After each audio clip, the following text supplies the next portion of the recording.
Pourquoi est-il important de comprendre les origines de la crise liturgique? Certains pourraient me dire, il suffit de regarder ce qu'il se passe aujourd'hui et tout changer. Non, justement. Car le problème est le suivant. Si l'on continue dans ce postulat tenu par la fraternité Saint-Pédis, par les sévacantistes, mais alors là d'une manière violente, quand je lis certains courriers me concernant des sévacantistes, j'ai l'impression de lire du Zwingli, du Calvin, du Luther. Véritablement, c'est pas de la calomnie vis-à-vis d'eux. Je parle vraiment du ton qu'ils utilisent. C'est abominable. Ils ont une détestation de l'Église, une détestation des papes, une détestation de l'enseignement, des catéchismes. Enfin, c'est devenu effroyable. Voilà, il faut bien comprendre ça. La fraternité Saint-Pédis, elle aussi fait une légende noire dont ils ont absolument besoin pour pouvoir fructifier, en quelque sorte. Tant que l'on restera dans ces postures-là, on ne pourra pas avancer. Car à ce moment-là, on crée une espèce de mythe fondateur d'où tout partirait, qui s'appelle le Concile Vatican II. D'ailleurs, entre parenthèses, qu'ils n'ont jamais lu, qu'ils n'ont jamais pratiqué. Et d'ailleurs, ce Concile Vatican II n'a jamais été du tout appliqué en quoi que ce soit, il faut le savoir. En continuant cette légende noire, dit Concile Vatican II, on crée artificiellement une espèce de digue entre les pros et les anti. Voilà, il y a les pros Vatican II, il y a les anti-Vatican II. Comme si l'on ne pouvait pas être à la fois pour Vatican II et contre la pagaille qui s'est instaurée depuis maintenant presque un siècle. Voilà. Donc vous comprenez le problème, mes amis. L'union qui permettrait de sortir de cette catastrophe que nous vivons maintenant depuis très longtemps ne peut passer que par une compréhension en profondeur des raisons de cette crise et liturgique, et théologique, et catéchétique, et tout ça. En fin de compte, il est très facile de créer une digue que l'on appelle Concile Vatican II, à partir de laquelle, tous les maux seraient arrivés dans l'Église, et de se dire donc qu'il y a encore une fois les pros et les antis. Voilà. Or, il se trouve que leur raisonnement ne tient pas. Je suis moi-même résolument conscient que le Concile Vatican II apporte un certain nombre de choses nécessaires à la vie de l'Église aujourd'hui, et je suis en même temps conscient de l'apport absolument formidable de la tradition de l'Église, et il faut absolument que l'on comprenne et que l'on absorbe le Concile Vatican II comme faisant partie du magistère catholique. Sinon, comment voulez-vous faire? On se trouverait face à une espèce de bug informatique, si je puis prendre cette analogie-là, dont personne ne connaît la raison et dont surtout personne n'a la clé pour sortir. Voilà un véritable problème. Or, voir la vérité, ça fait beaucoup plus mal et c'est beaucoup plus difficile. Mais cette vérité, elle date d'un siècle.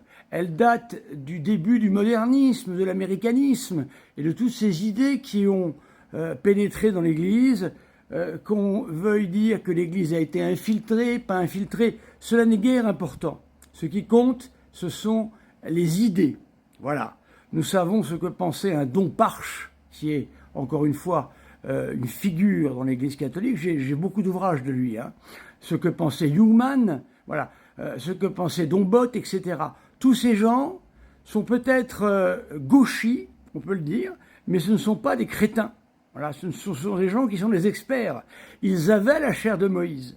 Voilà. Alors donc on ne peut pas écarter cette chair de Moïse d'un coup de patte comme ça, en disant nous allons tout recommencer. Non, car si vous recommencez tout, tel que vous souhaitez le faire, eh bien les mêmes ennuis recommenceront. Je puis vous le dire, car les idées sont têtues, hein, et elles reviendraient, ces idées. Donc il faut absolument réfléchir à tout cela, et il faut arrêter, encore une fois, cette division affreuse entre ceux qui sont... D'ailleurs, moi je suis né en 69, c'est-à-dire 4 ans après la fin du Concile Vatican II. Quelle responsabilité ai-je dans le Concile Vatican II? Aucune. Voilà. Donc les responsables, aujourd'hui, si je puis dire, de toutes les façons, n'ont eu aucune prise dans le Concile Vatican II.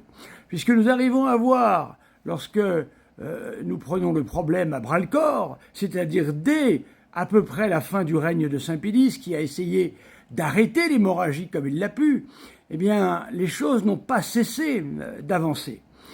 Quand on pense que dès 1920, il y a eu apparemment la première messe face au peuple, et quand nous voyons que la réforme du pape Paul VI, on en pense ce qu'on en veut, eh bien, n'a pas du tout introduit cette célébration face au peuple. Bien au contraire, puisque dans les rubriques, il est dit, je l'ai dit dans ma dernière vidéo, à chaque oraison, puis le prêtre se retourne. Donc le prêtre dit la messe ad orientem. Voilà. Par contre, évidemment, voyez-vous, il y a eu ce texte, on en pense ce qu'on en veut, mais il n'a pas été obéi. Pourquoi? Parce qu'on n'a pas résolu toutes ces idées qui étaient dans les têtes, et il y en a peut-être des bonnes là-dedans, peut-être des mauvaises, je ne sais pas. Encore une fois, ce travail est un travail très difficile à faire, mais on ne réglera pas le problème en faisant cette ligne de fracture du Concile Vatican II. On continuera la division dans l'Église, que notre Seigneur ne peut plus supporter, à mon avis. On continuera à avoir des chaises vides chez nous qui se rempliront dans des garages à vélo chez les vacantistes, qui se rempliront dans des chapelles toutes neuves construites par la Fraternité Saint-Pédis. Ce n'est pas la solution. On ne peut pas s'installer en disant « il y a ici quelque chose qu'on ne sait pas résoudre, alors on va construire ailleurs ». C'est une réponse qui ne convient pas. Voilà, je le pense profondément. Alors, il faut voir encore une fois la réalité en face, et il faut essayer de faire avec ce que l'on a aujourd'hui, c'est vrai. En tous les cas, les réponses sont dans l'histoire de l'Église. Elles ne sont pas en 1965, elles sont dès 1900. Pourquoi y a-t-il eu ce mouvement liturgique qui a voulu s'imposer? Pourquoi? Pourquoi ce mouvement liturgique semble venir de Don Guéranger? Y a-t-il eu une fracture? À quel moment? Moi, je n'ai pas ces réponses-là. Nous sommes dans des domaines d'expertise de haut niveau. Qu'est-ce que Don Guéranger voulait véritablement réformer? Voilà. Comment se fait-il que dans les milieux monastiques, c'est-à-dire les milieux de l'élite de l'Église, nous n'étions pas dans les milieux de prêtres de campagne, je ne sais où, je n'ai aucun mépris pour les prêtres de campagne, mais le milieu monastique est un milieu très élevé, très érudit, voilà. Alors, tout ce mouvement est parti des monastères. Voilà. Alors, il faut se demander pourquoi, comment. Aujourd'hui, nous avons deux réalités. Nous avons le monastère de Solesmes, qui célèbre tout à fait admirablement, selon mon sens, la messe de Paul VI en latin. Nous avons un monastère comme Faucombault, qui célèbre la messe Saint-Pie V. Nous avons ici deux trésors de l'Église.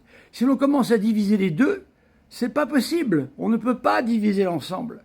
Il faut tout prendre. Mais maintenant, il va falloir, dès lors que l'on prendra tout, il faudra savoir précisément, et ça sera l'autorité de l'Église qui devra trancher cette question, voilà, que s'est-il passé exactement, et que retient-on de ce XXe siècle, et quelles étaient ces idées qui ont été brassées, j'en ai développé quelques-unes dans ma deuxième vidéo, voilà, et il faudrait savoir véritablement qu'est-ce qu'il en est. On ne peut pas dire on jette tout à la poubelle, ce n'est pas possible, ce n'est pas responsable, ce n'est pas raisonnable et ça ne va pas dans le sens de la tradition de l'Église. Souvenez-vous, la tradition de l'Église, c'est faire du neuf avec de l'ancien. Voilà mes amis, c'est peut-être une réflexion très difficile à laquelle je vous amène ici, mais on ne peut pas en faire l'économie. Merci.